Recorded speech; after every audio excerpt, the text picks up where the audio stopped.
ఆవు హిందువులకు చాలా పవిత్రమైన జంతువు. గోమాత అని భక్తితో పిలుచుకుంటారు. ఆవు విషయంలో హిందువులకి చాలా నమ్మకాలున్నాయి. వాటిని కేవలం నమ్మకాలు అంటే నష్టమేమీ లేదు. ఆవుని పూజించుకోండి, అది మీ ఇష్టం, తప్పులేదు. కానీ ఈ మధ్య వాటిని నిజాలు అని ప్రచారం చేస్తున్నారు. కానీ వాటిలో ఎంత మాత్రం నిజం లేదు. అవన్నీ పచ్చి అబద్ధాలు. అవేమిటంటే, మొదటిది, ఆవు ఆక్సిజన్ని పీల్చుకొని ఆక్సిజన్ని వదిలే ఏకైక జంతువు అని చెప్తున్నారు. అది పచ్చి అబద్ధం. ఎందుకంటే ఈ భూమి మీద ఉన్న ఏ జంతువు అయినా ఆక్సిజన్ని పీల్చుకొని కార్బన్ డైఆక్సైడ్ని వదులుతుంది. అది మనిషి అయినా, ఆవు అయినా, మరే ఇతర జంతువు అయినా. శ్వాసక్రియలో అన్ని క్షీరదాలు పీల్చుకునే వాయువులో కేవలం 20% మాత్రమే ఆక్సిజన్ ఉంటుంది. మిగిలిన 80% నైట్రోజన్ మరియు ఇతర వాయువులు ఉంటాయి. పీల్చుకున్న 20% ఆక్సిజన్లో కేవలం 4% మాత్రమే ఉపయోగించుకొని మిగిలిన 16% ఆక్సిజన్ని మరియు వాడుకున్న దానికి 4% కార్బన్ డైఆక్సైడ్ని విడుదల చేస్తాయి. ఆవుకి కూడా ఇదే వర్తిస్తుంది.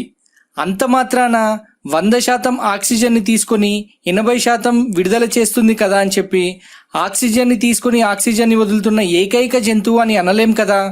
ఎందుకంటే అన్ని జంతువులు మరియు మనుషులు కూడా చేసేది ఇదే. పీల్చుకున్న మొత్తం ఆక్సిజన్ ఉపయోగించబడదు. ఉపయోగించబడినది మాత్రమే కార్బన్ డైఆక్సైడ్గా మారి బయటకు వస్తుంది. ఉపయోగించలేనిది డైరెక్ట్గా ఆక్సిజన్గానే బయటకు వస్తుంది. ఇది అన్ని జంతువులలో జరిగేదే. ఆవు ఎంత మాత్రం ప్రత్యేకం కాదు. మరియు ఆ స్టేట్మెంట్ పచ్చి అబద్ధం. అందుకే ప్రాణాపాయ స్థితిలో ఉన్న వ్యక్తులకి నోటితో గాలి ఊదినా కూడా వారికి ఆక్సిజన్ అందుతుంది. నెక్స్ట్, రెండవది, ఆవుకి బెల్లం, నువ్వులు, గోధుమలు, శనగలు, ఉప్పు లాంటి కొన్ని ఆహార పదార్థాలు పెడితే కోరికలు తీరుతాయి అని చెప్తారు. ఇది మీ నమ్మకం కావచ్చు, కానీ ఇందులో నిజం ఎంత మాత్రమూ లేదు. ఆవుకి అరగని ఆహార పదార్థాన్ని పెట్టి దానిని మీరు హింసిస్తున్నారు. వీలైతే గడ్డిని పెట్టండి, నీళ్లు ఇవ్వండి, అంతేగాని నమ్మకాల పేరుతో దానిని హింసించకండి. నెక్స్ట్, మూడవది, గోమూత్రం సర్వరోగ నివారిణి, క్యాన్సర్ నివారిణి అని చెప్తారు. ఇది కేవలం ఒక నమ్మకం మాత్రమే, నిజం ఎంత మాత్రమూ కాదు. అన్ని జంతువుల మూత్రంలాగానే గోమూత్రంలో కూడా అవే మూలకాలు ఉంటాయి. నెక్స్ట్, నాలుగవది, యజ్ఞంలో 10 గ్రాముల ఆవు నెయ్యిని కాలిస్తే 1 టన్ను ఆక్సిజన్ విడుదలవుతుంది అని చెప్తారు. ఇది పచ్చి అబద్ధం. ఏ విధంగా కూడా 10 గ్రాములు 1 టన్నుగా మారదు. మరియు నెయ్యిని కాలిస్తే అది ఆక్సిజన్గా అస్సలు మారదు. మిత్రులారా, దయచేసి కొంచెం ఆలోచించండి. నెక్స్ట్, ఐదవది, ఆవుతో తొక్కించుకుంటే కోరికలు తీరుతాయి అని చెప్తారు. ఇది అన్ని చోట్ల లేదు, కానీ చాలా పెద్ద మూఢనమ్మకం. ఎందుకంటే ఆవు బరువు చాలా ఎక్కువ. అది సున్నితమైన చోట్ల తొక్కినట్లయితే ప్రాణం కూడా పోయే అవకాశం ఉంది.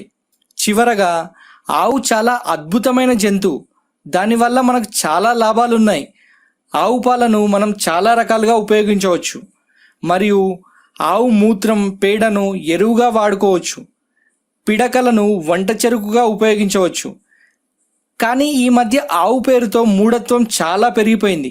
ఎంతలా అంటే మనుషుల కంటే ఎక్కువైపోయేంత. మిత్రులారా, దయచేసి ఆలోచించండి. మూఢత్వాన్ని, మూఢనమ్మకాలను వదిలేయండి. నా ఈ వీడియో కొంతమందినైనా ఆలోచింపజేస్తుంది అని మీకు అనిపిస్తే దయచేసి ఈ వీడియోని షేర్ చేయండి. మరిన్ని వీడియోల కోసం సబ్స్క్రైబ్ చేసుకోండి.